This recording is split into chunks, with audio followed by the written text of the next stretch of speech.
तो स्त्री का स्वस्थ रहने आवश्यकता और ज़रूरत दोनों ही है। इन दोनों स्थिति के अंदर आज के सेशन पे आज हम चर्चा करेंगे स्त्री संबंधी समस्या और वेरिकोज ऑफ वेन की।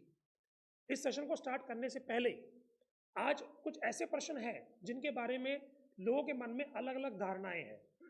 वो धारणाएं ये हैं कि बहुत से लोग मासिक धर्म को, यानी कि जो महीना आता है, उसको हीन दृष्टि से देखते हैं। और कहा जाता है पुराने काल में जब स्त्री को महीना आता था उस समय उसको एक कोठरी, एक कमरा दे दिया जाता था, उसको फूस पे सुलाया जाता था और उसको अलग कर दिया जाता था, जो आज के सामाजिक परिवेश में ये संभव नहीं है।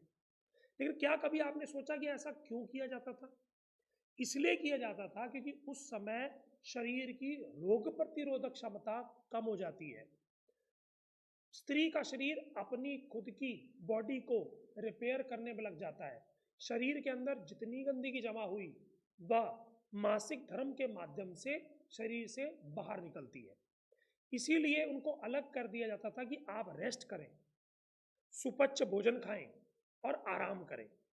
और फूस पे सुलाने का मकसद ये था कि जो मासिक धर्म से जो ब्लड आया वो किसी चद्दर में, किसी कपड़े में ना लगे और वह उसके अंदर सोख जाए। जैसा आज हम सैनिटरी पैड को यूज करते हैं कि वो कपड़ों में ना लगे, नीचे ना गिर जाए और सैनिटरी पैड में उसको सोख कर लिया जा सके। अच्छा, कहा जाता है कि जो स्त्री जिसका मासिक धर्म हर महीने निरंतर रूप से 5 दिन के लिए आए, प्रॉपर उसके अंदर 5 दिन का फ्लो आए, उससे बेनिफिट ये होते हैं कि उस स्त्री के अंदर ऑस्टियोपोरोटिक चेंजेस, यानी कि अर्ली हड्डियों का कमजोर होना से बच जाते हैं। उस स्त्री की हार्मोनल स्टेटस बहुत अच्छा रहता है। शरीर में रोग प्रतिरोधक क्षमता के अलावा कार्डियक स्टेटस बहुत अच्छा रहता है। किडनी बहुत अच्छे से काम करती है।